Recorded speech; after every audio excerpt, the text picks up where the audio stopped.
welcome back to another episode of the Benchwarmers. We're back for another week after, we say it every week, we've said it for 5 years, Brad, another week in the BLNG, a big week, but there were some massive results on the weekend. I can't wait to get stuck into that. I'm going to leave, I don't want to steal your thunder, so I've got some things for you, but off the bat, it's been a great week for sport here in South Australia. We can't wait, we've got more to talk about there. I'm very up and about, you know, I'm a golf man at the moment, Brad, and it was a great weekend. We live here on the weekend, but again, I don't want to steal your thunder. But as I said, Port Crows, big win. Good to see a smile back on the Crows.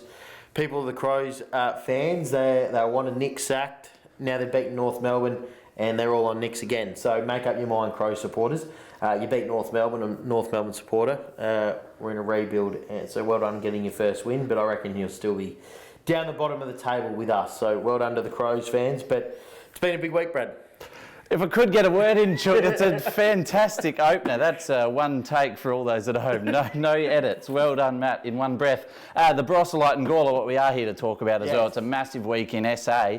In the Barossa as well, we have a world first for the Barossa Light and Gawler. I searched ChatGPT, Play HQ, all of them to double check all this. And allegedly, as far as I'm concerned and I'm aware, this is the first time we've ever had 6 teams after 3 rounds tied for top spot, with the other 3 teams tied for bottom spot. Work that out. I hope that all come out clearly. It come out clear, Brad, and we're going to dissect it a bit more in the team. So looking forward to that. But the first thing in media as well, well done on using the word allegedly. It's the first thing you're taught when you get into media. Without the allegedly, one thing we do have to do is thank our major sponsor, the Exchange Hotel. I was with Damo on the weekend.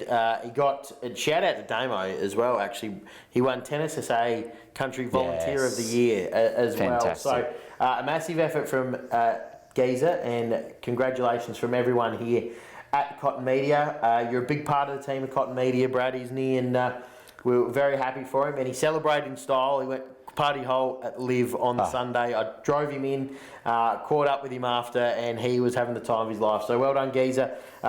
Stoked for you there as well. But again, thanks to all of our sponsors. We are going to have a quick break. Come back with a big instalment of the Feel Good Fill Up after we thank all of our sponsors.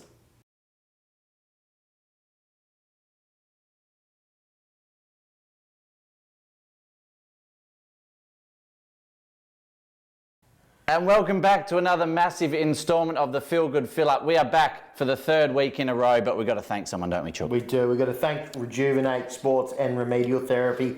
Brad Banks down there. I get a message from him every week as he sits down to watch the show.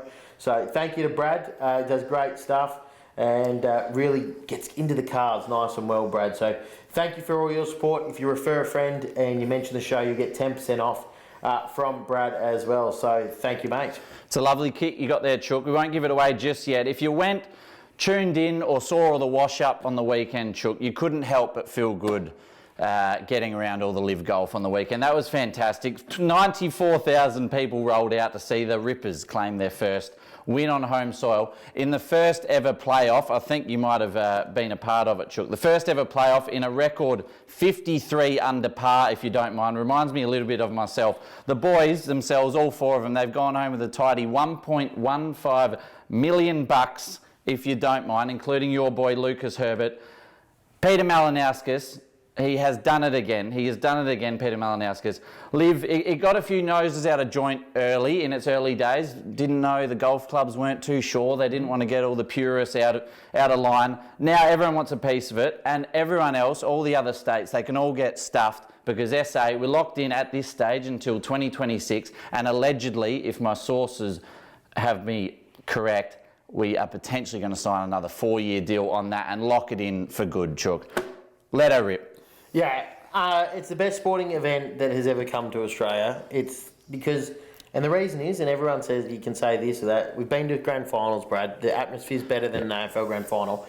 And it's because you are so up close and personal with these people that you enjoy seeing them hit the ball into the dust and into the sand because that's where we hit them. And you're standing right there, you're getting so close to the action. So it's an unbelievable tournament. They do it so well. They obviously pump a whole lot of money into it to get it right. I think the launch party was over $1 million alone. So it's incredible event. You see everyone getting around with the team merch and that, which outside of the Ryder Cup hasn't been done in a PGA format. So There's now teams that people are following, getting around, and Adelaide have done it well. The other states now want it, Brad, but they all knocked it back. When Liv first come knocking, South Australia was the only state willing to take a punt on it. Now all the states want it. So I'm with you. They can get stuff. Hopefully we can get this new deal locked in and we can hold it for a long time. I think the only thing Mally can do to continue the good work he's doing is bring the F1 to town. Everything else, he is kicking absolute goals. And the playoff on the 18th, they played it twice. First ever time beating the South African team, Stinger. There was unbelievable, and the crowd, it was ridiculous. Everyone, it was like Happy Gilmore the movie. People on top of the commentary box, standing on top of the commentary box, carrying on. Every time the South Africans had a putt, the Aussie boys had to try and get the crowd to shush, and they couldn't. And when the Aussies were putting, you could hear a pin drop. It was unbelievable, and a great weekend, and unbelievable for the Rippers to win. As good as it gets, Chook, and it was a good event over the weekend, but the main event was actually great to watch on Wednesday, wasn't it? When the Pro-Am Wednesday was also unbelievable. There's a lot of footage you would have seen out there. I was lucky enough to get the call up to caddy for Checkers. Massive. That's probably the toughest job in sport. I think the caddies of the PGA Tour wouldn't have done as much work as I did. There's a lot of raking of bunkers, a lot of heading over fairways to find different balls, but unbelievable experience, and I was half cut by halfway through it. We'd had a bit of tequila, so good. Great experience all round, and we got to play with Lucas Herbert from the Rippers as well. And as you would say, Brad, he was a ripper. He was a ripper, Chook. You let it rip over the weekend. Well done to Lucas, Cam Smith, Peter Malinauskas, all of them. It was fantastic. I can't wait for next year to lock in, and we'll let it rip next week when we come back with another instalment of the Feel Good Fill Up.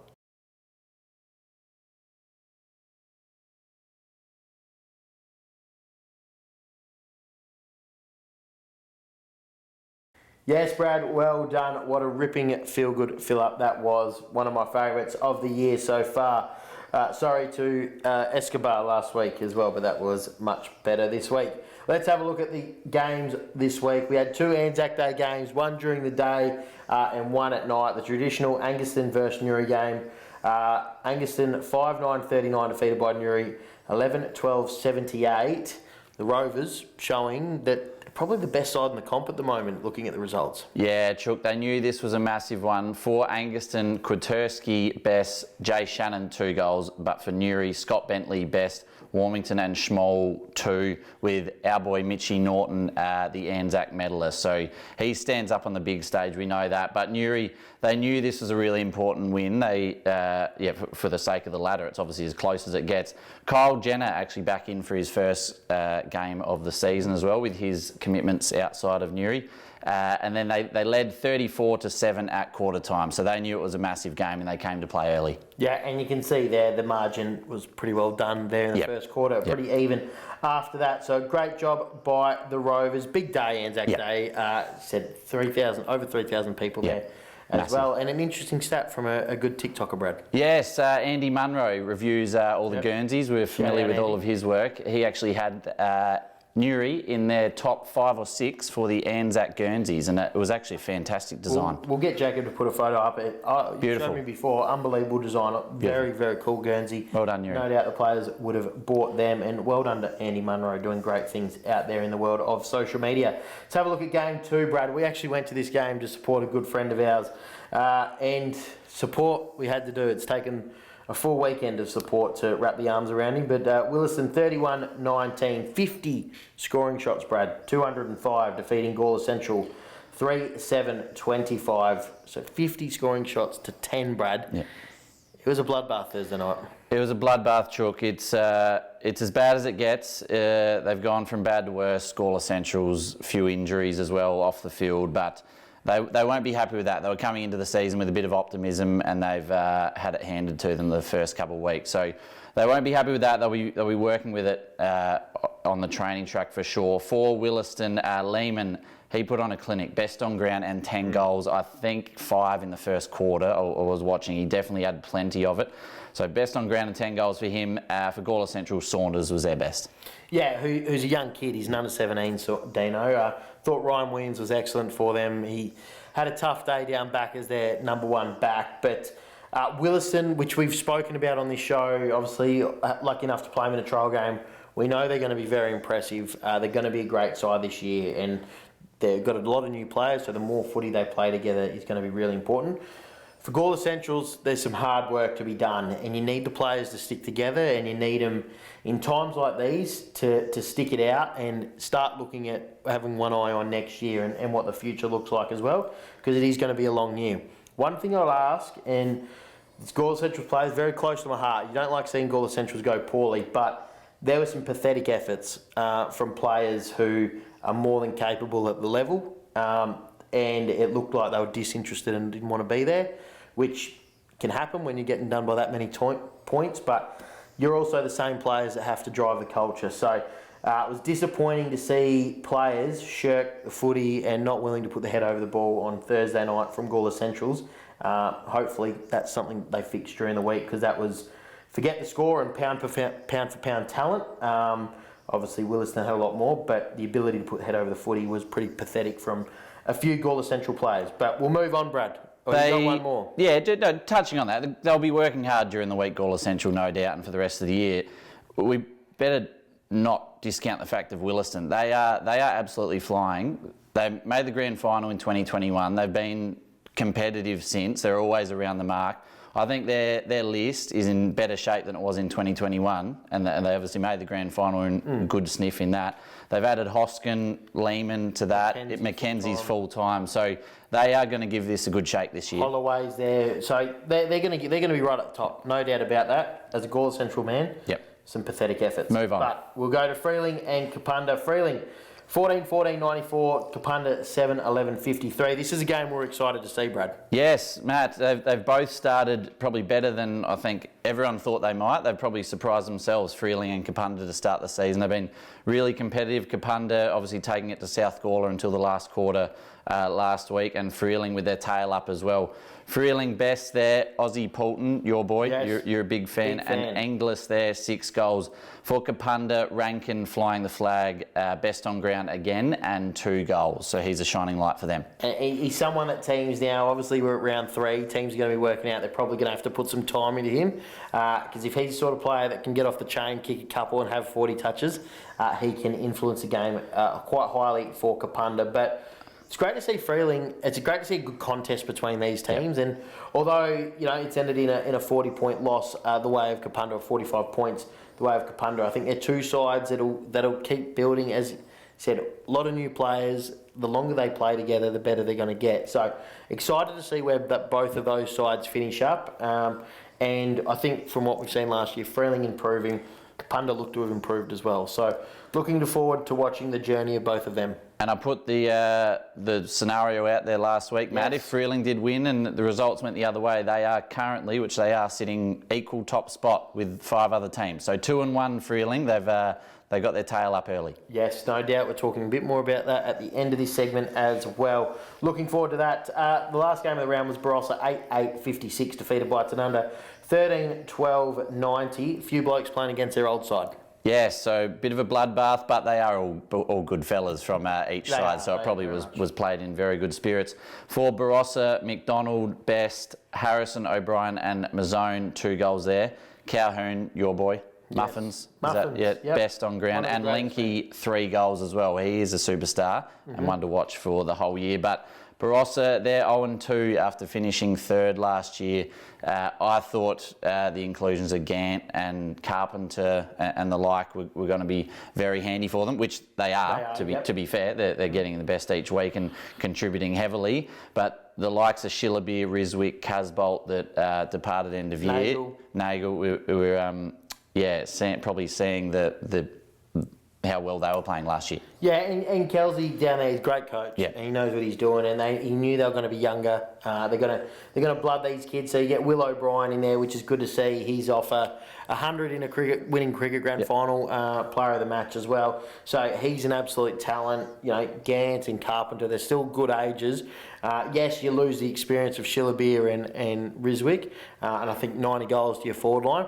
But they'll build again. They've added these kids in. They'll keep building on that as the year comes. They'll look to top up going into next year. And you can see how quickly. And Barossa have probably done it over the last 20 years. I don't know what the exact stat would be, but I feel like Barossa would have done it better than most at building, and then slingshot themselves to the top of the ladder again. So I think that's a period that they're in, and I know Calzy's been big on playing the local talent and getting games to these kids. So if he does that now, they're going to be beautiful in a couple of years' time, Brad. They'll definitely still have an eye on this year, though, Chook. Yes. They've finished third last year. They got a quality list, so they won't be parking it for next year, though. Not quite yet. I just don't think they're going to make it this year. But that is only my opinion, Brad. And you're allowed to have one. Absolutely. We're going to have a quick break. Some good results there. Great discussion. We're going to have a quick break and then come back and have a look at the games for round 4.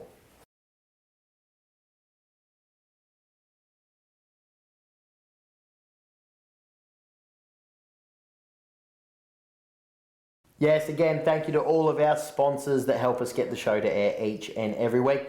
We're going to have a look at round 4, Brad, and the ladder, very interesting, as you've said throughout the show. As I've touched on a couple of times, Chook, allegedly it is statistically the closest the league has ever been.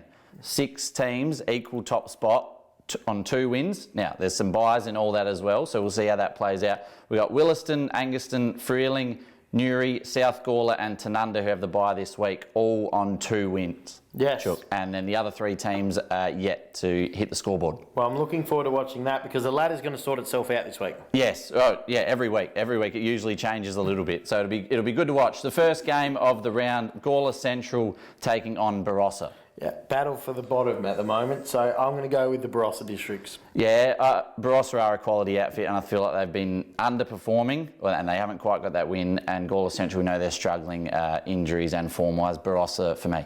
Yeah, Newry taking on Williston. This one is going to be a belter. Huge. And I'll say it now, could be the grand final prelude. It could. They're 2 of the best teams in the comp form-wise at the minute and with their list. So massive, both on 2 and 1. They're a couple of those equal top teams. I think Newry have what it takes. They get up for these sorts of games, Newry, and I'm in their corner. Central Districts under 18s, they're playing Saturday? They would be. Yep, I'm going to go with the Donnybrooks. No Kyle Jenner. Big out yes. for the Newry Rovers. And I think Williston, what we saw, they're going to be up and about. 180-point win, and they looked fast. They looked sharp with their ball movement on Thursday night when we watched them.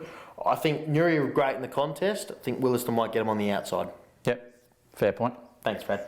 Kapunda taking on Angaston. Yeah, Chook, Angaston 2 and 1, Kapunda 0 and 2 at the minute, but they've been competitive, haven't they? I think they'll be in for the fight, Kapunda, but I think Angaston just too much class. I'm with you. I'm Angaston in a close one there, and I think Rankin could get another best on ground for the Kapunda Bombers going out on a limb there, Brad. Yep. South Gawler taking on Freeling. This will be an interesting one. Yeah, 2 teams at an equal top spot. If you haven't been following, it's a close year this year so far, Chook.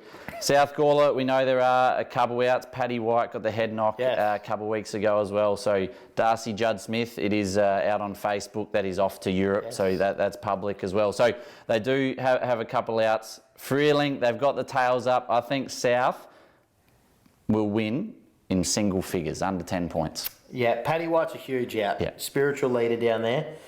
I'm going to go with the Redlegs for an upset this week. We've gone the same pretty well so far. I'm going to go the Redlegs in an upset. Massive. Yeah, we'll cop it from South Gawler. Wits will be watching the show, he'll let me know. But I think they'll get it done this week. Who would have thought we're having that conversation, though, at the start of the year? No one would have thought. But here we are, Brad. Yeah. 3 rounds in and we're tipping Freeling to beat last year's reigning premier. You are. Anyway, Yes. Yeah, you didn't want to do it because it's your old side. So, good result. Looking forward to this week. You got a busy week yourself, which will be good to see. Thanks, mate. I'm looking forward to tuning in and watching all of the Barossa games over the weekend and seeing the results, Brad. I know you are too. And seeing how that ladder looks heading into round 5 next week. We hope you've enjoyed the show. Enjoy your weeks and we'll see you all at the footy on the weekend.